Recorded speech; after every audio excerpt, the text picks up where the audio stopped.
Hey guys, now normally I don't go for the Power Ranger 6-packs, you know, the 5 Rangers and a villain, because I'm too impatient normally to wait for the 6-packs.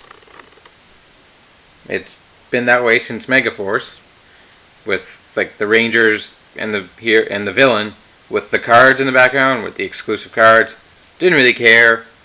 Then Super Megaforce didn't really care about the villain, so didn't care about that. But now that this 6-pack contains the only way to get this weapon in 5-inch scale, I figured I had to get the Power Rangers Dinocharge Action 6-pack. And also this Vivik figure I'm throwing in, because I really couldn't do a video just all about him. So here is the packaging. You've got Power Rangers Dino Action Pack there. The same generic shot of Red Ranger on all the Dinocharge packaging. The exclusive battle gear, the Kentaro Spike. Only at Toys R Us. Coming to the top, not a heck of a lot. Bottom, just the contents: 5 guns, 5 swords, 1 of Fury sword and the Rangers. Around to the back, you get pictures of everyone in their signature pose, and the story.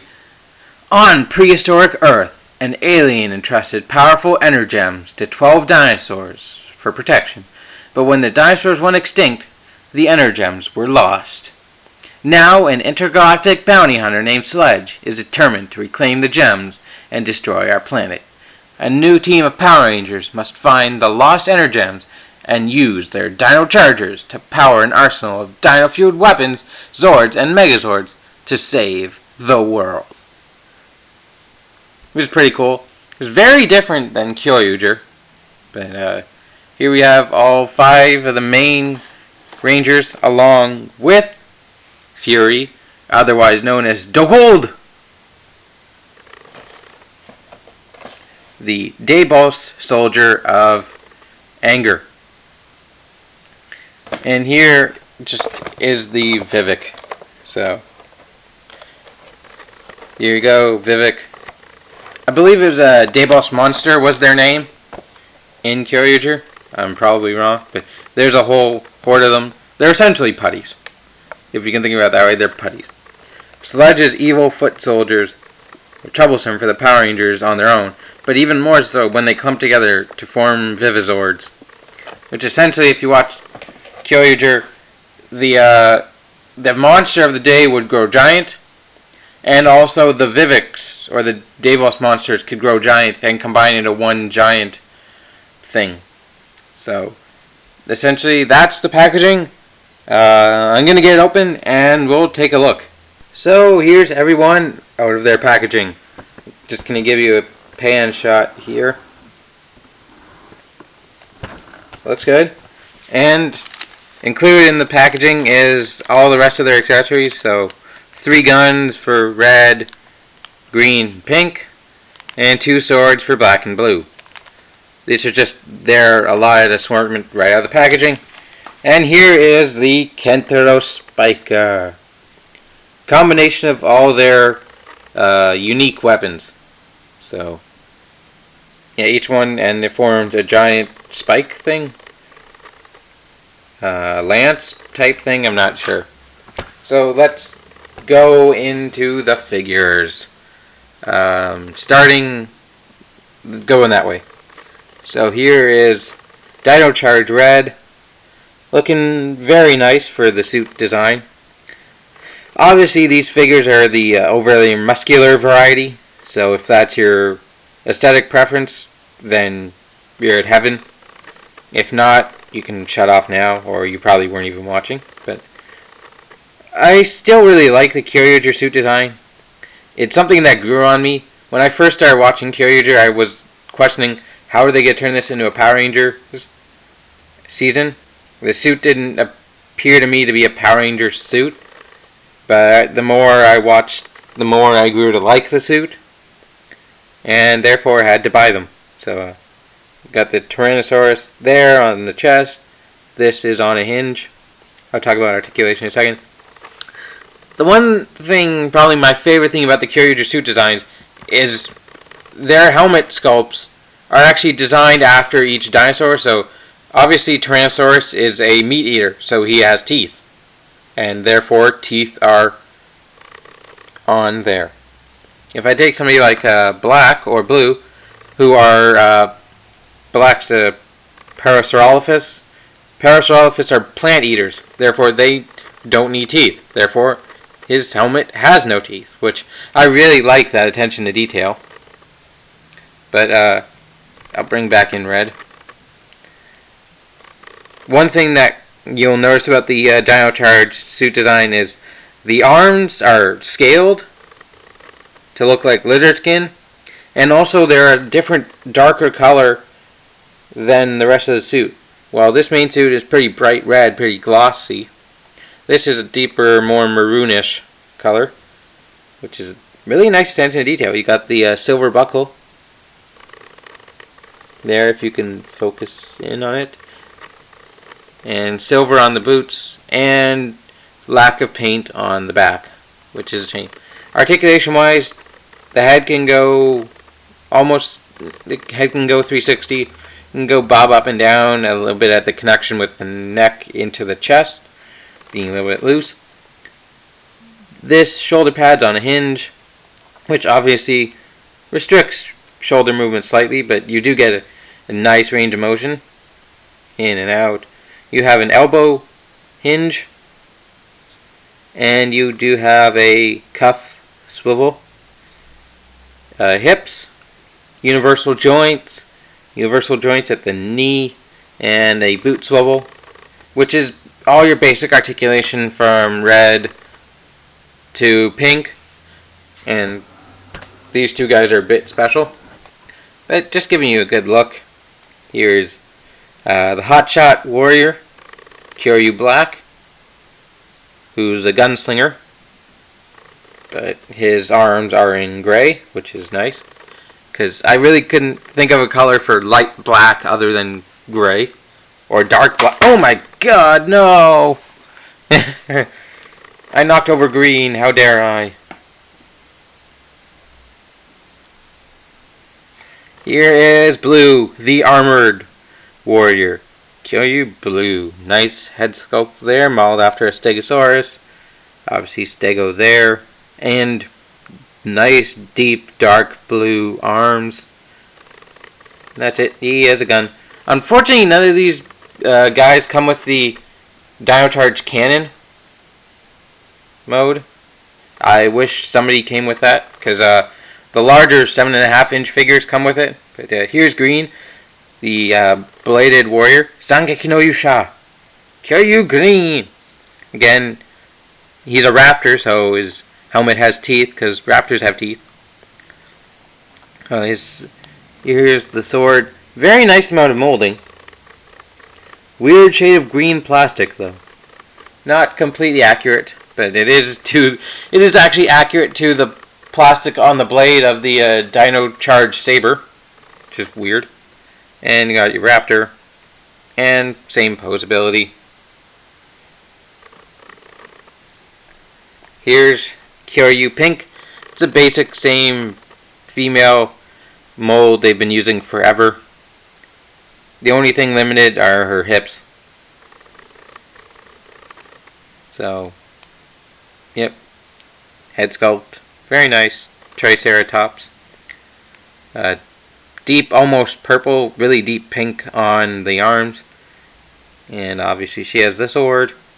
So that's basic, your 5 Rangers in review. Now we get to Fury, or Dogold, as he was known in Kyoryuger.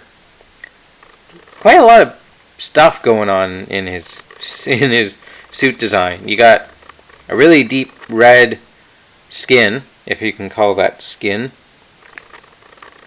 He kind of has a lion mane, with like his face is a mask almost. Is that spoilers? I'm not sure. With a I guess a cape and a loincloth, along with the Debos head for anger there. The other 2 spots would be for sorrow and happy, I believe. You got some really nice chains for silver. Just a lot going on, and a design I really liked. And I like Dogold as a character. Come to the legs. Essentially, he's wearing pants. Is he wearing bell bottoms? I think he's wearing bell bottoms. But what's special about this guy is the articulation to an extent. Head is completely free, and could come unpegged if I want. The sword is designed after a lightning bolt and a tree, apparently. But there's a lot of room to paint on this guy, to customize him to make him look more show accurate, which, as a guy who tends to do that, I'm going to have some fun with him. Shoulders, pin swivel, elbow joint, or hinge elbow and a swivel right below, nothing at the wrist, nothing at the waist, hips, universal knees. You got a swivel right under the knee, and the first I've seen on this line is an actual toe joint. It's a ball joint. His feet are, he has ball jointed feet. Oh my god, why couldn't they do that ever before? Love ball jointed feet. So there's basically Dogold in a nutshell. And here is the Vivik, which honestly kind of blows my mind. All this detail you see, it's well, I think he's supposed to be designed out of slime. So all these are like slime cells, germ cells, all that kind of thing, with the big old D there for Debos army. But it's not paint. It's actually sculpted in detail, which on a 5-inch Power Rangers figure is kind of mind-blowing. And like, look at all the spikes. I mean, like, he's just ready to go.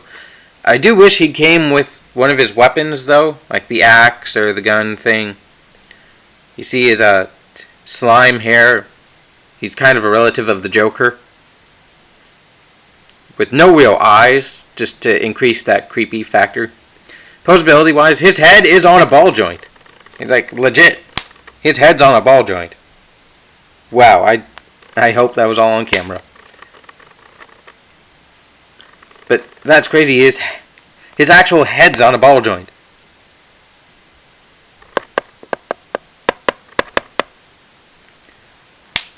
Which nobody else's head is on a ball joint. Pin, swivel, shoulders, regular elbow, no thing at there. He does have a wrist swivel though. Hips, pin and swivel. So not bad range of motion. And he's got a knee joint. Oh, now he's also got a swivel right under the knee. So you can see it's just a peg in a slot. So basically that.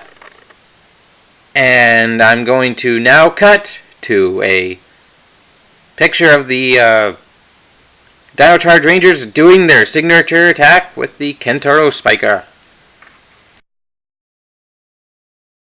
Yeah, that. So, wrapping up, I'd say Doe Gold is the best figure in this set. He's definitely a villain everyone should have. As for the rest of them, I'd definitely say Army build the Vivik, if you're into that, because there were a lot of them in the show. And also you should get all 5 of these guys, because, hey, you have to have, or at least I have to have every season counted for. Oh, and I'm going to do something probably because somebody's going to ask this. Let's check if they can fit on the motorcycle. Sorry about that. We're back, and let's hurry this up before it falls over again.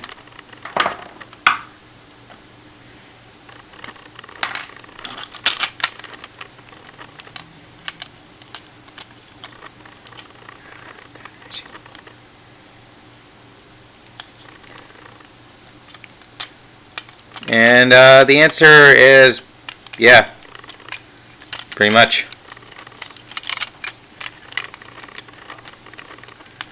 He fits almost exactly the same way as, there you go. He fits. Yay. So, thank you for watching. I'm leaving that falling down in the video. And, see ya.